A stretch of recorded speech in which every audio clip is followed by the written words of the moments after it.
प्यारे किसान वीरों ते भैनों, खेती विच चुनौतियां दी हमेशा भरपूर रहीआं ने ते इन्हां चुनौतियां दा टाकरा भी असीं पूरे जोश नाल हमेशा करते रहे हैं।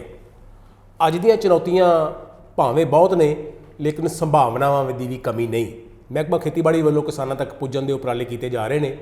ये उपराले की ने और किवें इन्हां उपरालिਆਂ ਦੇ ਜ਼ਰੀਏ ਅਸੀਂ तकनीकी ਗਿਆਨ ਹਾਸਲ ਕਰ ਸਕਨੇ ਆ और ਕਿਵੇਂ ਨਾਲ ਦੇ ਨਾਲ ਅਸੀਂ ਆਪਣਾ ਰੋਲ ਅਦਾ ਕਰ ਸਕਦੇ ਹਾਂ ਤੇ ਖੇਤੀ ਦੇ ਵਿੱਚ ਤਕਨੀਕੀ ਗਿਆਨ ਦੇ ਨਾਲ ਨਾਲ ਸਹੂਲਤਾਂ ਦਾ ਵੀ ਸਹਾਰਾ ਲੈ ਸਕਨੇ ਆ। ਮੇਰੇ ਨਾਲ ਨੇ ਡਾਕਟਰ ਗੁਰਵਿੰਦਰ ਸਿੰਘ ਜੀ। ਸਤਿ ਸ਼੍ਰੀ ਅਕਾਲ ਜੀ। ਡਾਕਟਰ ਗੁਰਵਿੰਦਰ ਸਿੰਘ ਜੀ ਸੰਯੁਕਤ ਡਾਇਰੈਕਟਰ ਨੇ ਮਹਿਕਮਾ ਖੇਤੀਬਾੜੀ ਤੇ ਕਿਸਾਨ ਭਲਾਈ ਵਿਭਾਗ ਪੰਜਾਬ 'ਚ ਤੇ ਨਾਲ ਕੇਨ ਕਮਿਸ਼ਨਰ ਦਾ ਕੰਮ ਵੀ ਇਹ ਵੇਖਦੇ ਨੇ। ਡਾਕਟਰ ਗੁਰਵਿੰਦਰ ਸਿੰਘ ਜੀ, देखो तकनीकी ज्ञान किसान तक पहुँचाना तुहाडी अहम जिम्मेवारी है। बिल्कुल जी। और हुण अगों सौणी का मौसम आ रहा है, कणक की फसल भी जिहड़ी है पक्कण दे लागे है, काम तैयार बर तैयार है। बिल्कुल जी। तो तुसीं भी तैयार लगदे हो? बिल्कुल जी। किदां दी तैयारी रंभी तुसीं? बिल्कुल साडी किसान वीरां नूं, क्योंकि जिहड़ी भी खेती की खोज हुंदी है वो खेती के विकास में बहुत महत्वपूर्ण रोल अदा करती है। तो खेती खोजां नूं किसानां दे खेतां तक पहुँचाउणा साडे विभाग का मुख्य काम है। जिवें तुहानूं पता है हर साल असीं करदे हां, यह काम जिला पद्धर दे, ब्लाक पद्धर दे, पिंड पद्धर दे कैंप लगाउने आ असीं। पर क्योंकि पिछले साल कोविड महामारी के मद्देनज़र असीं जिहड़े एक भावें उन्नी वड्डी गिणती च किसान नहीं शामिल कर सके, तो इन्हां तकनीकां दा पसार असीं तुहानूं पता है WhatsApp ग्रुपां या आपदी वैबसाइट राहीं या होर माध्यम राਹੀਂ ਕੀਤਾ ਹੈ, ਪਿੰਡਾਂ ਵਿੱਚ ਅਨਾਉਂਸਮੈਂਟ ਕਰਾ ਕੇ। ਪਰ ਇਸ ਵਾਰ ਅਸੀਂ ਜਿਹੜਾ ਕੈਂਪਾਂ ਦਾ ਪ੍ਰੋਗਰਾਮ ਹੈ, ਕਿਸਾਨਾਂ ਨੂੰ ਨਵੀਆਂ ਤਕਨੀਕਾਂ ਦੀ ਜਾਣਕਾਰੀ ਹੈ ਉਹ ਦੇਣ ਲਈ ਵੱਡਾ ਇਕੱਠ ਕਰਨ ਦੀ ਬਜਾਏ ਹਰ 10-10 ਪਿੰਡਾਂ ਪਿੱਛੇ ਅਸੀਂ 100-100 ਕਿਸਾਨ ਇਕੱਠਾ ਕਰਕੇ ਤਾਂ ਜੋ ਕੋਵਿਡ ਦੀਆਂ ਹਦਾਇਤਾਂ ਦੀ ਵੀ ਪਾਲਣਾ ਹੋ ਜਾਵੇ ਤੇ ਖੇਤੀ ਖੋਜਾਂ ਜਿਹੜੀਆਂ ਨਵੀਆਂ ਨੇ ਤੇ ਪੁਰਾਣੀਆਂ ਖੋਜਾਂ ਦੇ ਵਿੱਚ ਜੋ ਤਬਦੀਲੀਆਂ ਆਈਆਂ ਨੇ ਉਹ ਕਿਸਾਨਾਂ ਤੱਕ ਇਸ ਤਰ੍ਹਾਂ ਪੁੱਜਦੀਆਂ ਕਰਦੀ ਹੈ ਕਿ ਉਹ ਆਪਣਾ खेती का झाड़ भी वध लै सकन ते अपने खेती खर्चे भी घटा सकन। सो ये 10-10 पिंडां दा असीं प्रोग्राम बनाया है। वो प्रोग्राम बना के असीं अपना तैयारी कर दी, जिहदे कुछ जिल੍ਹਿਆਂ ने शुरू कर भी दिते हैं। अच्छा डॉक्टर साहब, बड़ी चंगी गल है कि तुसीं हर 10 पिंडां मगर एक तुसीं कैंप लाउण डए हो। हुण मैनूं किवें पता लगेगा कि मेरे इलाके 'च कैंप हैगा ते मैं उहदा फायदा उठा लवां, मैं कोई जानकारी लै लवां? कोई तुसीं ऐसा दा प्रबंध भी किया और किसान किवें जानकारी लैण कि मैं उस कैंप 'च हासल कैंप 'च जाना है तो कदों तक कैंप सारे तुसीं लाने ने, ये भी जरा वजाहत कर दिओ। ਇਹਦੇ 'ਚ ਅਸੀਂ ਬਿਲਕੁਲ ਸਾਰੇ ਜ਼ਿਲ੍ਹਾ ਪੱਧਰ ਦੇ ਉੱਤੇ ਅਸੀਂ ਉਹਨਾਂ ਨੂੰ ਕਹਿਤਾ ਕਿ ਇਹਨਾਂ ਕੈਂਪਾਂ ਦੀਆਂ ਮਿਤੀਆਂ ਤੇ ਸਥਾਨ ਜਿਹੜੇ ਨੇ ਅਖਬਾਰਾਂ ਰਾਹੀਂ ਅਤੇ WhatsApp ਗਰੁੱਪ ਰਾਹੀਂ ਕਿਸਾਨਾਂ ਨੂੰ ਪਹੁੰਚਾ ਦਿਓ ਤਾਂ ਜੋ ਕਿਸਾਨ ਆਪਣੀ ਸੁਵਿਧਾ ਅਨੁਸਾਰ ਕੈਂਪਾਂ ਵਿੱਚ ਸ਼ਾਮਲ ਹੋ ਕੇ ਤੇ ਉਹਦਾ ਮਾਹਰਾਂ ਦੇ ਵਿਚਾਰ ਸੁਣ ਸਕੇ ਤੇ ਉਹਨੂੰ ਆਪਣੇ ਖੇਤਾਂ 'ਚ ਅਪਣਾ ਸਕੇ। ਸੋ ਗੱਲ ਇਹ ਹੈ ਕਿ ਆਪਾਂ ਇਸ ਪੱਖੋਂ ਅਵੇਅਰ ਰਹੀਏ। ਬਿਲਕੁਲ ਮਹਿਕਮਾ ਜ਼ਰਾਅਤ ਦੇ ਨਾਲ ਤਾਲੁਕਾਤ ਰੱਖੀਏ, ਉਹਨਾਂ ਨਾਲ ਫੋਨ ਤੇ ਗੱਲਬਾਤ ਕਰਦੇ ਰਹੀਏ। ਬਿਲਕੁਲ ਵੀ ਮੇਰੇ ਇਲਾਕੇ 'ਚ ਕਦੋਂ ਕੈਂਪ ਆਉਣੇ, ਜਦੋਂ ਪੁੱਛੋਗੇ ਤੇ ਫਿਰ ਪ੍ਰਭਾਵ ਪਏਗਾ। ਮਹਿਕਮੇ ਵਾਲੇ ਵਿੱਚ ਤਨ ਹੋਣਗੇ ਵੀ ਕਿਸਾਨ ਜਾਗਰੂਕ ਹੈ ਵੀ ਇਹਨੂੰ ਮੈਂ ਬਿਲਕੁਲ ਦੇਣੀ ਕਰਾਂਗੇ। ਸਾਡੀ ਜਾਗਰੂਕਤਾ ਬੜੀ ਜ਼ਰੂਰੀ ਹੈ। ਕਰਾਂਗੇ, ਗੱਲ ਮਿਲੇਗਾ ਹੱਲ ਜੀ। ਬਿਲਕੁਲ ਬਿਲਕੁਲ। ਡਾਕਟਰ ਸਾਹਿਬ, ਹੁਣ ਗੱਲ ਇਹ ਹੈ ਕਿ ਜਦੋਂ ਇਹਨਾਂ ਕੈਂਪਾਂ ਦੀ ਗੱਲ ਆਉਂਦੀ ਹੈ ਤਾਂ ਮਨ ਦੇ ਵਿੱਚ ਇਹ ਵਿਚਾਰ ਆਉਂਦਾ ਵੀ ਤੁਹਾਡਾ ਯੋਜਨਾ ਕੀ ਹੈ, ਕੀ ਤੁਸੀਂ ਦੱਸਣ ਜਾ ਰਹੇ ਹੋ, ਕੀ ਸਹੂਲਤ ਦੇਣ ਜਾ ਰਹੇ ਹੋ ਤਾਂ ਕਿ ਕਿਸਾਨ ਵੀਰ ਦੇ ਮਨ 'ਚ ਉਤਸ਼ਾਹ ਆਵੇ ਤੇ ਕਿਸਾਨ ਉਹ ਸਹੂਲਤ ਲੈਣ ਵਾਸਤੇ ਤੁਹਾਡੇ ਕੈਂਪਾਂ 'ਚ ਆਵੇ।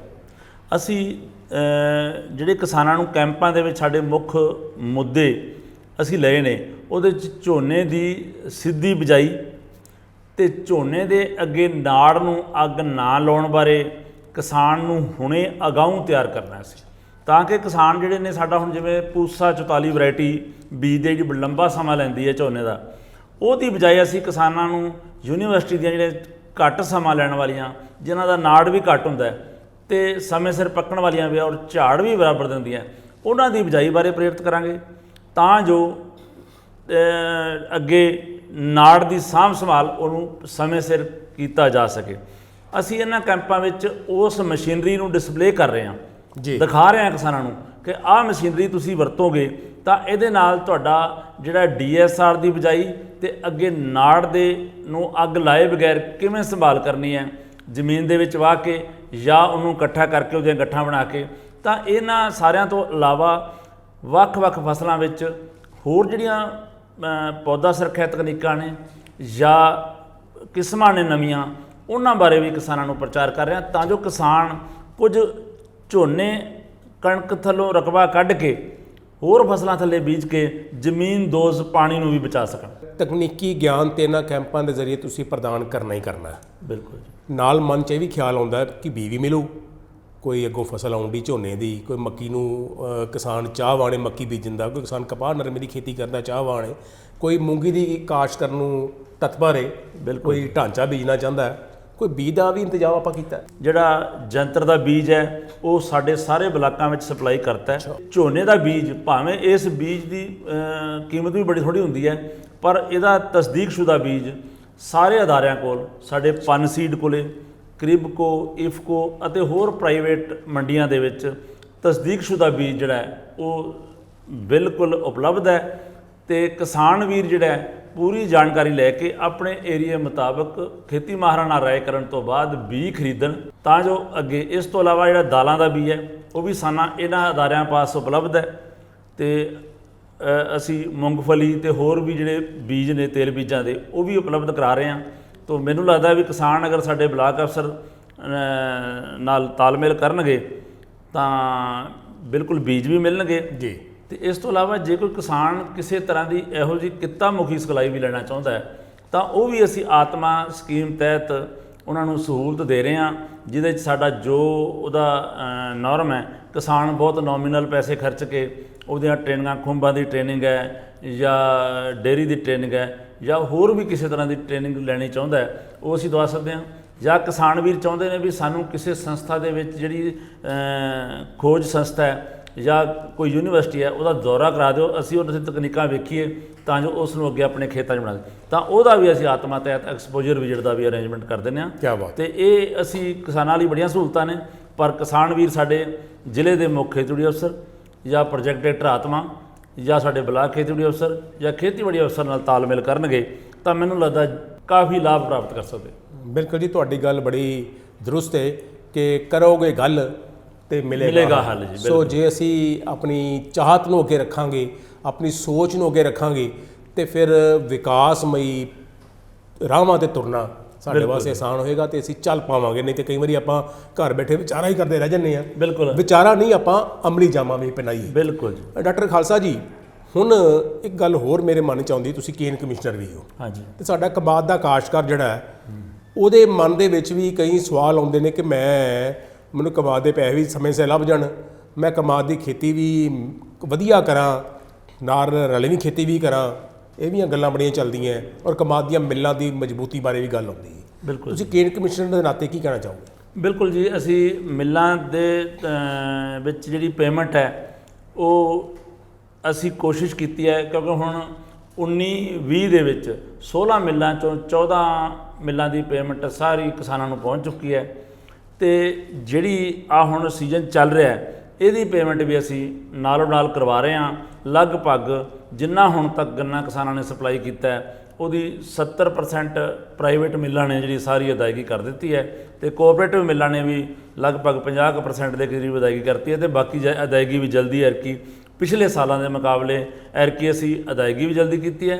ਤੇ ਹੁਣ ਸਾਡੇ ਜਿਹੜੇ ਪ੍ਰੋਗਰਾਮ ਚੱਲ ਰਹੇ ਨੇ, ਕਿਉਂਕਿ ਜਿਹੜਾ ਗੰਨਾ ਵਿਕਾਸ ਦਾ ਕੰਮ ਹੈ ਉਹ ਸ਼ੂਗਰ ਮਿੱਲਾਂ ਨੂੰ ਦਿੱਤਾ ਗਿਆ ਜੀ, ਅਸੀਂ ਸ਼ੂਗਰ ਮਿੱਲਾਂ ਦਾ ਜਿਹੜਾ ਵਿਕਾਸ ਵਾਲਾ ਸਟਾਫ ਹੈ ਉਹਨੂੰ ਟ੍ਰੇਨਿੰਗਾਂ ਦੇ ਰਹੇ ਹਾਂ ਤਾਂ ਕਿ ਉਹ ਕਿਸਾਨਾਂ ਨੂੰ ਗੰਨੇ ਦੀ ਕਾਸ਼ਤ ਕਰਨ ਦੇ ਜਿਹੜੇ ਸੁਧਰੇ ਹੋਏ ਢੰਗ ਨੇ ਉਹ ਉਹਨਾਂ ਨੂੰ ਦੱਸ ਸਕਣ, ਗੰਨੇ ਦਾ ਜਿਹੜਾ ਰਿਕਵਰੀ ਵੀ ਚੰਗੀ ਹੋਵੇ ਤੇ ਗੰਨੇ ਦਾ ਝਾੜ ਵੀ ਵਧੇ। ਕੀ ਬਾਤ। ਸੋ ਇਹ ਅਸੀਂ ਉਪਰਾਲੇ ਗੰਨੇ ਵਿੱਚ ਵੀ ਕਰ ਰਹੇ ਹਾਂ।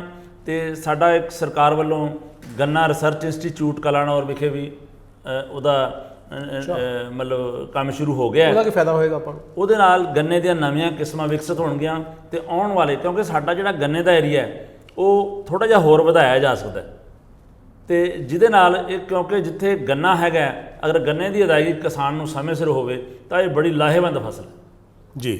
ਤੇ ਗੰਨੇ ਦਾ ਹੁਣ ਕਿਉਂਕਿ ਗੁੜ ਤੇ ਸ਼ੱਕਰ ਦੀ ਵੀ ਮੰਗ ਬਹੁਤ ਹੈ ਤੇ ਇਸ ਲਈ ਕੁਲਾੜੀਆਂ ਦੇ ਵਿੱਚ ਵੀ ਇਹ ਕੰਮ ਕਾਫੀ ਵੱਧ ਰਿਹਾ।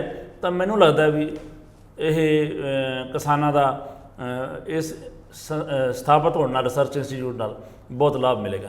ਡਾਕਟਰ ਸਾਹਿਬ ਜਾਂਦੇ ਜਾਂਦੇ ਸਾਡੇ ਨੌਜਵਾਨਾਂ ਨੂੰ ਸੁਨੇਹਾ ਦਿਓ ਤਾਂ ਕਿ ਨੌਜਵਾਨ ਖੇਤੀ ਤੋਂ ਬੜਾ ਭੱਜਦਾ ਜਾਣ ਡਿਆ ਹੈ। ਯੂਥ ਜਿਹੜਾ ਦੇਖੋ ਹੋਏਗਾ ਤੇ ਖੇਤੀ ਜਿਹੜੀ ਪ੍ਰਫੁੱਲਤ ਹੋਏਗੀ ਤੇ ਕੈਂਪਾਂ 'ਚ ਯੂਥ ਆਵੇ ਤੇ ਬੱਲੇ ਬੱਲੇ ਹੋਵੇ। ਬਿਲਕੁਲ ਜੀ, ਕਿਸਾਨ ਵੀਰਾਂ ਨੂੰ ਚਾਹੀਦਾ ਹੈ ਕਿ ਖੁਦ ਮਾਰਕੀਟਿੰਗ ਕਰਨ ਵੱਲ ਧਿਆਨ ਦੇਣ, ਤਾਂ ਜੋ ਜਦੋਂ ਖੁਦ ਮਾਰਕੀਟਿੰਗ ਕਰਨਗੇ, ਜੇ ਆਪਾਂ ਕਣਕ ਲੈ ਕੇ ਜਾਵਾਂਗੇ ਤਾਂ 1700 ਰੁਪਏ, ਤੇ ਜੇਕਰ ਉਹਨੂੰ ਦਲੀਆ ਬਣਾ ਕੇ ਜਾਂ ਪੈਕ ਕਰਕੇ ਵੇਚਾਂਗੇ ਤਾਂ ਉਹੀ ਅਸੀਂ 35-40 ਰੁਪਏ ਵੇਚ ਪਾਵਾਂਗੇ ਬਹੁਤ ਥੋੜੇ ਖਰਚੇ ਨਾਲ। ਮੈਨੂੰ ਲੱਗਦਾ ਮਾਰਕੀਟਿੰਗ ਦੇ ਗੁਰ ਸਿੱਖਣੇ ਚਾਹੀਦੇ। ਇਹ ਕੰਮ ਨੌਜਵਾਨ ਸੌਖੇ ਢੰਗ ਨਾਲ ਕਰ ਸਕਦਾ ਹੈ। ਸਿਖਲਾਈ ਪ੍ਰਾਪਤ ਕਰੋ, ਸਿਖਲਾਈ ਦੀਆਂ ਸਹੂਲਤਾਂ ਨੇ, ਐਕਸਪੋਜ਼ਰ ਟੂਰ ਦੀਆਂ ਸਹੂਲਤਾਂ ਨੇ, ਔਰ ਫ੍ਰੀ ਡਾਕਟਰ ਸਾਹਿਬ ਨੇ ਕਿਹਾ ਕਿ ਆਤਮਾ ਸਕੀਮ ਅਧੀਨ ਉਪਰਾਲੇ ਨੇ। ਬਿਲਕੁਲ ਜੀ, ਕੈਂਪਾਂ 'ਚ ਵੀ ਜਾਓ ਤੇ ਆਪਣੇ ਆਪ ਨੂੰ, ਆਪਣੀ ਖੇਤੀ ਤਕਨੀਕੀ ਮਹਾਰਤ ਨੂੰ ਹੋਰ ਪੱਕਿਆ ਕਰੋ। ਤਾਂ ਡਾਕਟਰ ਗੁਰਵਿੰਦਰ ਸਿੰਘ ਜੀ, ਬੜੇ ਵਧੀਆ ਢੰਗ ਨਾਲ ਤੁਸੀਂ ਸਾਡੇ ਕਿਸਾਨਾਂ ਨੂੰ ਜਾਣਕਾਰੀ ਦਿੱਤੀ ਹੈ। ਤੁਹਾਡੀ ਇਸ ਜਾਣਕਾਰੀ ਲਈ ਬਹੁਤ ਬਹੁਤ ਮਿਹਰਬਾਨੀ। ਬਹੁਤ ਧੰਨਵਾਦ ਜੀ।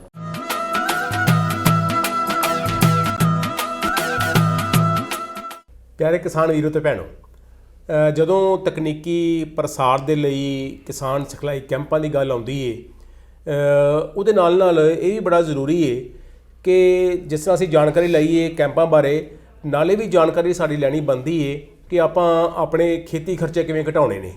ਤੇ ਅੱਜ ਜੇ ਖੇਤੀ ਖਰਚਿਆਂ ਦੀ ਗੱਲ ਕਰੀਏ ਤੇ ਜ਼ਿਆਦਾਤਰ ਖਰਚਾ ਸਾਡਾ ਖਾਦਾਂ ਤੇ ਆਉਂਦਾ ਹੈ, ਤੇ ਅਕਸਰ ਮਾਹਿਰ ਸਾਨੂੰ ਕਹਿੰਦੇ ਨੇ ਵੀ ਖਾਦਾਂ ਦਾ ਆਪਾਂ ਬੜਾ ਵਧੇਰੇ ਇਸਤੇਮਾਲ ਕਰਨੇ ਆ, ਔਰ ਨਾਲ ਦੇ ਨਾਲ ਕਈ ਵਾਰੀ ਖਾਦਾਂ ਆਪਾਂ ਨੂੰ ਮਾੜੀਆਂ ਮਿਲਣ ਦੀ ਮਨ 'ਚ ਸੰਭਾਵਨਾ ਰਹਿੰਦੀ ਹੈ। ਇਹ ਸਾਰੀ ਚਰਚਾ, ਇਹ ਸਾਰੀ ਜਾਣਕਾਰੀ ਅੱਜ ਆਪਾਂ ਲੈਣੀ ਹੈ। ਮੇਰੇ ਨਾਲ ਨੇ ਡਾਕਟਰ ਬਲਦੇਵ ਸਿੰਘ ਜੀ, ਇਹ ਸੰਯੁਕਤ ਡਾਇਰੈਕਟਰ ਨੇ ਇਨਪੁਟਸ ਤੋਂ ਭਾਵ ਹੈ ਕਿ ਜਿਹੜੀ ਅਸੀਂ ਵਸਤਾਂ ਨੂੰ ਵਰਤਦੇ ਹਾਂ ਖਾਦਾਂ ਦੇ ਰੂਪ ਵਿੱਚ, ਬੀਜਾਂ ਦੇ ਰੂਪ ਵਿੱਚ, ਉਹ ਸਾਰਾ ਦਾਰੋ ਮਦਾਰ ਇਹਨਾਂ ਦੇ ਜਿਵੇਂ ਹੈਗਾ ਮਹਿਕਮੇ ਜ਼ਰਾਇਤ ਦੇ ਵਿੱਚ। ਸੋ ਇਹ ਮਹਿਕਮਾ ਜ਼ਰਾਇਤ 'ਚ ਕੰਮ ਕਰ ਰਹੇ ਨੇ ਬਲਦੇਵ ਸਿੰਘ ਜੀ। ਦੇਖੋ, ਬੜਾ ਮਹੱਤਵਪੂਰਨ ਤੁਸੀਂ ਉਪਰਾਲਾ ਕਰਦੇ ਹੋ, ਕਿਸਾਨਾਂ ਨੂੰ ਖਾਦਾਂ ਮੁਹੱਈਆ ਕਰਾਉਂਦੇ ਹੋ, ਤੇ ਹੁਣ ਅੱਗੋਂ ਸਾਉਣੀ ਦਾ ਮੌਸਮ ਆਉਣ ਡਿਆ, ਹਾੜੀ ਦਾ ਸੀਜ਼ਨ ਅਜੇ ਚੱਲਦਾ ਪਿਆ। ਸੋ ਸਾਉਣੀ ਵਾਸਤੇ ਖਾਦਾਂ ਦੇ ਪ੍ਰਬੰਧ ਪੂਰੇ ਨੇ ਤੁਹਾਡੇ? ਗੁਲਾਟੀ ਸਾਹਿਬ, ਬਿਲਕੁਲ ਜਿਸ ਤਰ੍ਹਾਂ ਖੇਤੀਬਾੜੀ ਮਹਿਕਮੇ ਦੀ ਬੜੀ ਵੱਡੀ ਜ਼ਿੰਮੇਵਾਰੀ ਹੁੰਦੀ ਹੈ ਕਿ ਕਿਸਾਨਾਂ ਨੂੰ ਮਿਆਰੀ ਖਾਦਾਂ ਮਿਲਣ ਤੇ ਉਹਦਾ ਪ੍ਰਬੰਧ ਜਿਹੜਾ ਅਗਾਊਂ ਕੀਤਾ ਜਾਵੇ।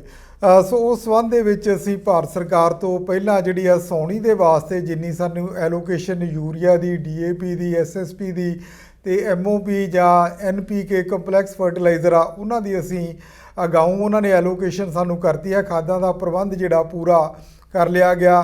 ਤਕਰੀਬਨ ਸਾਡਾ 14 ਲੱਖ ਮੀਟ੍ਰਿਕ ਟਨ ਜਿਹੜਾ ਉਹ ਸਾਉਣੀ ਦੇ ਵਿੱਚ ਯੂਰੀਆ ਲੱਗਣਾ, ਤੇ 2 ਲੱਖ ਟਨ ਜਿਹੜਾ ਸਾਡਾ DAP, ਤੇ 75,000 ਮੀਟ੍ਰਿਕ ਟਨ ਜਿਹੜੀ ਹੈ SSP ਆ, ਤੇ ਇਸੇ ਤਰ੍ਹਾਂ ਜਿਹੜਾ NPK ਆ ਉਹ 26,000, ਤੇ ਤਕਰੀਬਨ 40,000 ਜਿਹੜਾ ਵਾ MOP ਦਾ ਪ੍ਰਬੰਧ ਜਿਹੜਾ ਅਗਾਊਂ ਕੀਤਾ ਗਿਆ। ਸੋ ਸਾਰੀਆਂ ਖਾਦਾਂ ਦਾ ਪ੍ਰਬੰਧ ਪੂਰਾ ਹੈ, ਕਿਸੇ ਕਿਸਮ ਦੀ ਸਮੱਸਿਆ ਵਾਲੀ ਗੱਲ ਨਹੀਂ।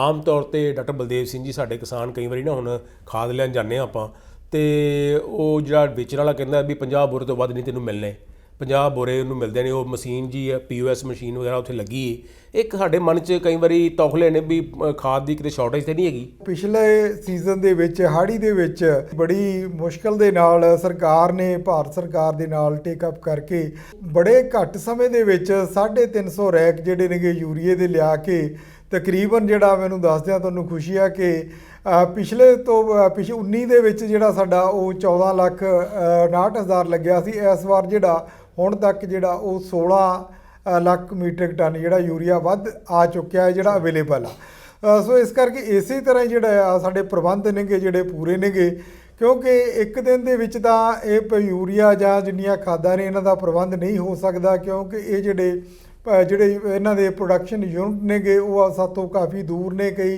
ਇੰਪੋਰਟਡ DAP ਵੀ ਆਉਂਦਾ, ਯੂਰੀਆ ਵੀ ਆਉਂਦਾ। ਸੋ ਇਸ ਤਰ੍ਹਾਂ ਦੇ ਪ੍ਰਬੰਧ ਜਿਹੜੇ ਅਗਾਊਂ ਕਰਨੇ ਪੈਂਦੇ ਨੇਗੇ। ਸੋ ਉਸ ਦੇ ਸੰਬੰਧ ਦੇ ਵਿੱਚ ਮੈਂ ਕਿਸਾਨ ਵੀਰਾਂ ਨੂੰ ਬੇਨਤੀ ਕਰੂੰਗਾ ਕਿ ਕੋਈ ਪੈਨਿਕ ਵਾਲੀ ਜਾਂ ਘਬਰਾਉਣ ਵਾਲੀ ਗੱਲ ਨਹੀਂ ਗੀ ਕਿਸਾਨ ਵੀਰੋ। ਜਿਸ ਤਰ੍ਹਾਂ ਵੀ ਯੂਰੀਆ ਨਹੀਂ ਮਿਲਣਾ, ਸੋ ਕਦੇ ਵੀ ਆਪਣੇ ਮਾਰਚ ਦੇ ਵਿੱਚ ਕੈਸ਼ ਦੇ ਉੱਪਰ ਯੂਰੀਆ ਨਹੀਂ ਸੀ ਵਿਕਿਆ। ਇਹ ਡਰ ਦੇ ਕਾਰਨ ਕਈ ਕਿਸਾਨ ਵੀਰ ਅਜੇ ਵੀ ਪਤਾ ਨਹੀਂ ਯੂਰੀਆ ਆਉਣਾ ਜਾਂ ਨਹੀਂ ਆਉਣਾ। ਕਿਸਾਨ ਵੀਰੋ, ਬਿਲਕੁਲ ਜਿੰਨੀਆਂ ਕੰਪਨੀਆਂ ਨੇਗੀਆਂ, ਇਫਕੋ, ਕ੍ਰਿਪਕੋ ਜਾਂ ਹੋਰ ਜਿਹੜੀਆਂ IPL ਆ, ਉਹ ਜ਼ਰੂਰ ਯੂਰੀਆ ਲਿਆ ਰਿਹਾ। ਔਰ ਜਿਸ ਤਰ੍ਹਾਂ POS ਮਸ਼ੀਨਾਂ ਜਿਹੜੀਆਂ ਉਹਨਾਂ ਦੇ ਵਿੱਚ ਹਰ ਇੱਕ ਜਿਹੜਾ ਡੀਲਰ ਆ, ਚਾਹੇ ਕੋਆਪਰੇਟਿਵ ਸੁਸਾਇਟੀ ਆ, ਸੋ ਭਾਰਤ ਸਰਕਾਰ ਵੱਲੋਂ ਇਹ ਜਿਹੜਾ ਸਖਤੀ ਦੇ ਨਾਲ ਲਾਗੂ ਕੀਤਾ ਗਿਆ ਵੀ ਜਿਹੜਾ ਕਿਸਾਨ ਖਾਦ ਲੈ ਰਿਹਾ ਉਹੀ ਕਿਸਾਨ ਖਾਦ ਲੈ ਰਿਹਾ ਕਿ ਜਾਂ ਕਿਤੇ ਹੋਰ ਪਾਸੇ ਜਾ ਰਹੀ ਆ। ਸੋ ਇਸੇ ਕਰਕੇ ਉਹਦਾ ਅੰਗੂਠਾ ਜਿਹੜਾ POS ਮਸ਼ੀਨ ਤੇ ਲੱਗਦਾ, ਉਹਦਾ ਨਾਂ ਸਾਰਾ ਆਉਂਦਾ ਵੀ 5 ਬੋਰੀਆਂ ਲਈਆਂ, 10 ਬੋਰੀਆਂ ਲਈਆਂ। ਸੋ ਇਸ ਤਰ੍ਹਾਂ ਪਹਿਲਾਂ ਇਸ ਤੇ ਕੋਈ ਵੀ ਕਿੰਨੇ ਮਰਜ਼ੀ ਕਿਸਾਨ ਥੈਲੇ ਲੈ ਲੇ, ਪਰ ਪਿਛਲੇ ਕਈ ਜਿਹੜੇ ਆ 2020 ਤੋਂ ਅਗਸਤ ਤੋਂ ਜਿਹੜਾ ਭਾਰਤ ਸਰਕਾਰ ਨੇ ਚੈੱਕ ਰੱਖਿਆ, ਪਹਿਲਾਂ ਜਿਹੜੇ ਆ ਟੌਪ 20 ਬਾਇਰ ਉਹਨਾਂ ਦੀ ਵੀ ਵੈਰੀਫਿਕੇਸ਼ਨ ਭਾਰਤ ਸਰਕਾਰ ਕਰਵਾਉਂਦੀ ਪਰ ਆ। ਡਾਕਟਰ ਸਾਹਿਬ ਇੱਥੇ ਗੱਲ ਇਹ ਹੈ ਕਿ ਜੇ ਕਿਸੇ ਕਿਸਾਨ ਨੂੰ ਜ਼ਿਆਦਾ ਖਾਦ ਚਾਹੀਦੀ, ਦੇਖੋ ਵੱਡਾ ਕਿਸਾਨ ਹੈ, ਜ਼ਿਆਦਾ ਖੇਤੀ ਸੁੱਖ ਨਾਲ ਦੀ ਹੈਗੀ ਹੈ, ਤੇ ਫਿਰ ਉਹਨੂੰ ਤੇ 50 ਹੀ ਬੋਰੇ ਮਿਲੇ, ਉਹਨੂੰ ਮੁਸ਼ਕਲ ਨਹੀਂ ਆਏਗੀ? ਨਹੀਂ ਬਿਲਕੁਲ ਗੁਲਾਟੀ ਸਾਹਿਬ, ਇਹ ਦੇਖੋ 1 ਮਹੀਨੇ ਦੇ ਵਿੱਚ ਭਾਰਤ ਸਰਕਾਰ ਵੱਲੋਂ ਜਿਹੜੇ 50 ਥੈਲੇ ਹੀ ਦਿੱਤੇ ਜਾਣੇ ਆ। ਸਾਰੇ ਸਟੇਟਾਂ ਦੇ ਜਿੰਨੇ ਵੀ ਐਗਰੀਕਲਚਰ ਡਾਇਰੈਕਟਰ ਸੀ ਉਹਨਾਂ ਨਾਲ ਗੱਲ ਕੀਤੀ ਆ, ਉਹਨਾਂ ਦੇ ਬੇਸ ਤੇ ਵੀ 50 ਥੈਲੇ ਪ੍ਰਤੀ ਮਹੀਨਾ, ਜੇ ਹੁਣ ਅੱਜ ਤੁਸੀਂ 50 ਥੈਲੇ ਲੈ ਲਏ, ਜੇ ਕੱਲ੍ਹ ਨੂੰ ਤੁਸੀਂ ਉਹ ਅੰਗੂਠਾ ਲਾਓਗੇ ਉਹ ਤੁਹਾਡੇ ਮਸ਼ੀਨ ਦੇ ਵਿੱਚੋਂ ਨਹੀਂ ਨਿਕਲਣੇ। ਸੋ ਜੇ ਅਸੀਂ ਸਾਲ ਦੀ ਗੱਲ ਕਰੀਏ 600 ਥੈਲਾ ਬਣ ਜਾਂਦਾ ਘੱਟੋ ਘੱਟ, ਤਾਂ ਬਹੁਤ ਥੈਲਾ ਇਹ, ਪਰ ਇੰਨੀ ਵਰਤਦੇ ਨਹੀਂ ਗੇ ਕਿਸਾਨ। ਸੋ ਗੱਲ ਇਹ ਹੈ ਕਿ ਘਬਰਾਉਣ ਦੀ ਲੋੜ ਨਹੀਂ, ਇਹ ਸਾਡੇ ਫਾਇਦੇ ਵਾਸਤੇ ਹੈ, ਕਿਉਂਕਿ ਜਿਹੜੀ ਖਾਦ ਇੰਡਸਟਰੀ ਚਲੇ ਜਾਂਦੀ ਏ ਉਹ ਸਾਡਾ ਨੁਕਸਾਨ ਹੈ, ਉਹ ਸਾਡੇ ਕਿਸਾਨੀ ਦੇ ਖਾਤੇ 'ਚ ਪੈ ਜਾਂਦੀ ਏ, ਤੇ ਸਰਕਾਰ ਚਾਹੁੰਦੀ ਹੈ ਕਿ ਸਾਰਾ ਇਹ ਕਿਸਾਨ ਨੂੰ ਹੀ ਸਬਸਿਡੀ ਮਿਲੇ, ਬਿਲਕੁਲ ਇੰਡਸਟਰੀ ਵਾਲੇ ਨਾਲ ਜਾਵੇ ਜੀ। ਕਿਉਂਕਿ ਗੁਲਾਟੀ ਸਾਹਿਬ ਜਿਸ ਤਰ੍ਹਾਂ ਇਹ ਸਬਸਿਡੀ ਵਾਲਾ ਯੂਰੀਆ ਤਕਰੀਬਨ ਸਾਡਾ 265-70 ਰੁਪਏ ਦਾ ਥੈਲਾ, ਜਾਂ ਆਪਣਾ ਸਾਰਾ 500 ਜਾਂ 550 ਰੁਪਈਆ, ਤਾਂ ਉਹ ਇੰਡਸਟਰੀ ਵਾਲਾ ਯੂਰੀਆ ਜਿਹੜਾ ਉਹ 34-35 ਰੁਪਏ ਪੈਂਦਾ। ਸੋ ਇਸ ਕਰਕੇ ਭਾਰਤ ਸਰਕਾਰ ਪੂਰੀ ਸਤਰਕ ਆ ਵੀ ਸਾਡਾ ਸਬਸਿਡੀ ਵਾਲਾ ਯੂਰੀਆ ਕਿਸੇ ਵੀ ਸਟੇਟ ਦੇ ਵਿੱਚ ਇਹ ਗਲਤ ਜਿਹੜਾ ਇੰਡਸਟਰੀ ਦੇ ਵਿੱਚ ਨਾ ਵਰਤਿਆ ਜਾਵੇ। ਸੋ ਉਹਦੇ ਵਾਸਤੇ ਵੀ ਪੰਜਾਬ ਸਰਕਾਰ ਦਾ ਵੀ ਪੂਰਾ, ਸਾਡੇ ਚੀਫ ਐਗਰੀਕਲਚਰ ਆਫੀਸਰ ਨੇਗੇ, ਐਗਰੀਕਲਚਰ ਅਫਸਰ ਨੇ, ADO ਸਾਹਿਬਾਨ ਰੈਗੂਲਰ ਚੈੱਕ ਕਰਦੇ ਆ ਵੀ ਕਿਤੇ ਇੰਡਸਟਰੀ ਦੇ ਵਿੱਚ ਯੂਰੀਆ ਯੂਜ਼ ਤਾਂ ਨਹੀਂ ਹੋ ਰਿਹਾ। ਸੋ ਇਹਦੇ 'ਚ ਮੈਂ ਸਮਝਦਾ ਕਿ ਦਿੱਕਤ ਭਾਵੇਂ ਵਕਤੀ ਤੌਰ ਤੇ ਆ ਰਹੀ ਹੈ, ਪਰ ਜੇ ਅਸੀਂ ਸਿਸਟਮ ਦਾ ਸਾਥ ਦਿਆਂਗੇ ਔਰ ਸਹੀ ਢੰਗ ਨਾਲ ਚੱਲਾਂਗੇ, ਤੇ ਮੈਨੂੰ ਲੱਗਦਾ ਤੁਸੀਂ ਕਿਹਾ ਕਿ 600 ਬੋਰਾ ਵੀ 1 ਸਾਲ ਦਾ ਬਹੁਤ ਹੁੰਦਾ। ਅੱਛਾ, ਹੁਣ ਡਾਕਟਰ ਬਲਦੇਵ ਸਿੰਘ ਜੀ, ਬੜੀ ਮਹੱਤਵਪੂਰਨ ਗੱਲ ਤੁਹਾਡੇ ਕੋਲ ਵੀ ਜਾਣਕਾਰੀ ਲੈਣੀ ਹੈ ਵੀ ਆਪਾਂ ਖਾਦਾਂ ਦਾ ਖਰਚਾ ਵੀ ਘਟਾਉਣਾ। ਦੇਖੋ ਆਪਾਂ 50 ਬੋਰੇ 100 ਬੋਰੇ ਦੀ ਗੱਲ ਕਰਨ ਦੇ ਆ, ਮੈਨੂੰ ਲੱਗਦਾ ਹੈ ਕਿ ਤੁਸੀਂ ਇਹੋ ਜਿਹੇ ਉਪਰਾਲੇ ਕਰਦੇ ਹੋ ਕਿ ਖਾਦਾਂ ਦਾ ਖਰਚਾ ਕਿਸ ਤਰ੍ਹਾਂ ਕਿਸਾਨ ਦਾ ਘਟੇ, ਕਿਸਾਨ ਦੀ ਨਿਰੋਲ ਆਮਦਨ ਵਧੇ। ਸੋ ਉਸ ਪੱਖੋਂ ਕਿੱਦਾਂ ਦੀਆਂ ਸੋਚਾਂ ਤੁਸੀਂ ਨਿਕਟ ਭਵਿੱਖ 'ਚ ਅੱਗੇ ਲਿਆ ਰਹੇ ਹੋ ਤਾਂ ਕਿ ਕਿਸਾਨ ਜਿਹੜਾ ਜ਼ਮੀਨ ਵੀ ਜ਼ਰਖੇਜ਼ ਕਰੇ ਤੇ ਖਾਦਾਂ ਦਾ ਖਰਚਾ ਘਟਾਵੇ? ਜਿਹੜਾ ਖੇਤੀਬਾੜੀ ਵਿਭਾਗ ਵੱਲੋਂ ਕਿਸਾਨਾਂ ਦੇ ਪਿਛਲੇ 3-4 ਸਾਲ ਦੇ ਵਿੱਚ 24,30,000 ਜਿਹੜੇ ਆ ਸੋਇਲ ਹੈਲਥ ਕਾਰਡ, ਮਿੱਟੀ ਸਿਹਤ ਕਾਰਡ ਕਿਸਾਨਾਂ ਨੂੰ ਵੰਡੇ ਗਏ ਨੇਗੇ। ਸੋ ਇਕੱਲੇ ਕਿਸਾਨ ਦੇ ਕੋਲ ਜਿਹੜੇ ਮਿੱਟੀ ਸਿਹਤ ਕਾਰਡ ਨੇ, ਉਹਨਾਂ ਨੂੰ ਮੈਂ ਬੇਨਤੀ ਕਰੂੰਗਾ ਕਿ ਸਾਉਣੀ ਦਾ ਸੀਜ਼ਨ ਆਉਣ ਵਾਲਾ, ਤੇ ਖੇਤੀਬਾੜੀ ਵਿਭਾਗ ਕੋਲ ਜਾ ਕੇ ਉਹਦੀ ਇੰਟਰਪ੍ਰੀਟੇਸ਼ਨ, ਜਿਹਨੂੰ ਵੀ ਕਾਰਡ ਦੇ ਉੱਪਰ ਕਈ ਲਿਖਿਆ, ਕਈ ਕਿਸਾਨ ਵੀਰ ਨੇ ਕਿ ਸਾਡੇ ਕਾਰਡ ਘਰੇ ਰੱਖ ਲੈਂਦੇ ਨੇਗੇ, ਉਹਨਾਂ ਨੂੰ ਨਹੀਂ ਪਤਾ ਲੱਗਦਾ, ਨਹੀਂ ਪੜ੍ਹੇ ਹੁੰਦੇ। ਜਿਹੜੇ ਪੜ੍ਹੇ ਲਿਖੇ ਕਿਸਾਨ ਨੇ ਉਹ ਜ਼ਰੂਰ ਸਾਡੇ ਉਸ ਨੂੰ ਮਿੱਟੀ ਦੀ ਸਿਹਤ ਤੇ ਕਾਰਡ ਦੇ ਉੱਪਰ ਜਿੰਨਾ ਯੂਰੀਆ DAP ਆ ਉਨੀ ਵਰਤੋਂ ਕਰਦੇ ਨੇਗੇ। ਸੋ ਜਿਹੜੇ ਕਿਸਾਨ ਵੀਰ ਇਹ ਨਹੀਂ ਇੰਨੀ ਜਾਣਕਾਰੀ ਰੱਖਦੇ ਜਾਂ ਪੜ੍ਹੇ ਘੱਟ ਨੇ ਵੀ ਇਹਦਾ ਸਾਨੂੰ ਕਾਰਡ ਪੜ੍ਹਨਾ ਨਹੀਂ, ਉਹ ਸਾਡੇ ਖੇਤੀਬਾੜੀ ਦੇ ਵਿਕਾਸ ਅਫਸਰ ਨੇਗੇ, ਸਰਕਲ ਦੇ ਬਲਾਕ ਖੇਤੀਬਾੜੀ ਅਫਸਰ ਨੇ, ਉਹਨਾਂ ਕੋਲ ਜ਼ਰੂਰ ਜਾਣ। ਸੋ ਗੁਲਾਟੀ ਸਾਹਿਬ, ਮੈਂ ਬਰਨਾਲੇ ਸੀ ਜਦੋਂ ਚੀਫ ਐਗਰੀਕਲਚਰ ਅਫਸਰ, ਉਹ ਆਲੂਆਂ ਦਾ ਵੀ ਏਰੀਆ ਉੱਥੇ ਸੀਗਾ। ਸੋ ਬਹੁਤ ਸਾਰੇ ਕਿਸਾਨ ਸੀਗੇ ਆਲੂਆਂ ਦੇ ਵਿੱਚ 4-5 ਥੈਲੇ ਵੀ ਯੂਰੀਆ ਜਿਹੜਾ DAP ਦੇ ਪਾਉਂਦੇ ਸੀ, ਜਿਹਦੇ ਨਾਲ ਖਰਚਾ ਦੇਖੋ 1200-1300 ਰੁਪਏ ਦਾ DAP ਦਾ ਥੈਲਾ ਪੈਂਦਾ। ਜੇ ਕਿਸਾਨ ਦੀ ਲੋੜ ਆ 2 ਥੈਲੇ ਦੀ, ਉਹ 2 ਥੈਲੇ ਵੈਸੇ ਹੀ ਐਵੇਂ ਵੱਧ ਪਾਦਾ ਵੀ ਪਰ ਮੇਰੀ ਫਸਲ ਨਹੀਂ ਹੋਣੀ। ਸੋ ਇਸ ਕਰਕੇ ਕਿਸਾਨ ਵੀਰੋ ਉਸ ਦੇ ਵਿੱਚ ਫਸਲਾਂ ਵੀ ਦਿੱਤੀਆਂ ਹੋਈਆਂ ਨੇਗੀਆਂ ਵੀ ਕਿਹੜੀ ਫਸਲ ਨੂੰ ਤੁਸੀਂ ਕਿੰਨਾ DAP ਯੂਰੀਆ ਪਾਉਣਾ। ਜੇ ਅਸੀਂ ਉਹਦੇ ਹਿਸਾਬ ਦੇ ਨਾਲ ਪਾਵਾਂਗੇ ਤਾਂ ਸਾਡੇ ਖਰਚੇ ਨੇਗੇ ਖੇਤੀ ਦੇ ਉਹ ਵੀ ਘਟਣਗੇ।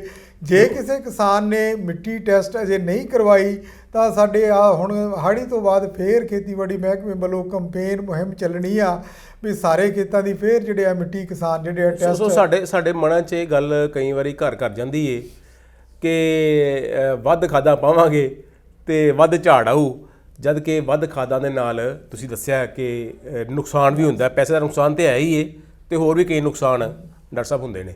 ਅੱਛਾ, ਹੁਣ ਜ਼ਮੀਨ ਦੀ ਉਪਜਾਊ ਸ਼ਕਤੀ ਨੂੰ ਵਧਾਉਣ ਦੇ ਲਈ ਵੀ ਤੁਸੀਂ ਗੱਲ ਕਰ ਰਹੇ ਸੀ, ਕੁਛ ਨਾ ਕੁਛ ਉਪਰਾਲੇ ਮਹਿਕਮਾ ਕਰ ਰਿਹਾ ਹੈ, ਉਹਦੇ ਬਾਰੇ ਵੀ ਸਾਡੇ ਕਿਸਾਨਾਂ ਨੂੰ ਜਾਣਕਾਰੀ। ਬਿਲਕੁਲ ਗੁਲਾਟੀ ਸਾਹਿਬ, ਜਿਹੜਾ ਕਣਕ ਤੇ ਝੋਨੇ ਦਾ ਸਾਡਾ ਫਸਲੀ ਚੱਕਰ ਆ, ਇਹਦੇ ਨਾਲ ਸਾਡੇ ਤੱਤ ਨੇਗੇ ਹਰ ਸਾਲ ਜ਼ਮੀਨ ਦੇ ਵਿੱਚੋਂ ਕਾਫੀ ਨਿਕਲਦੇ ਨੇਗੇ।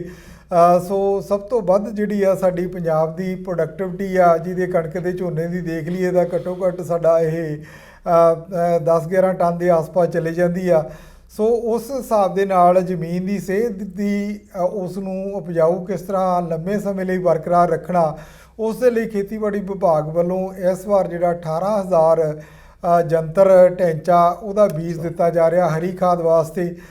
ਸੋ 5100 ਰੁਪਏ ਦਾ ਰੇਟ ਆ। ਸੋ 31 ਰੁਪਏ ਜਿਹੜਾ ਉਹਦਾ ਕਿਸਾਨ ਤੋਂ ਲੈਣੇ ਨੇਗੇ।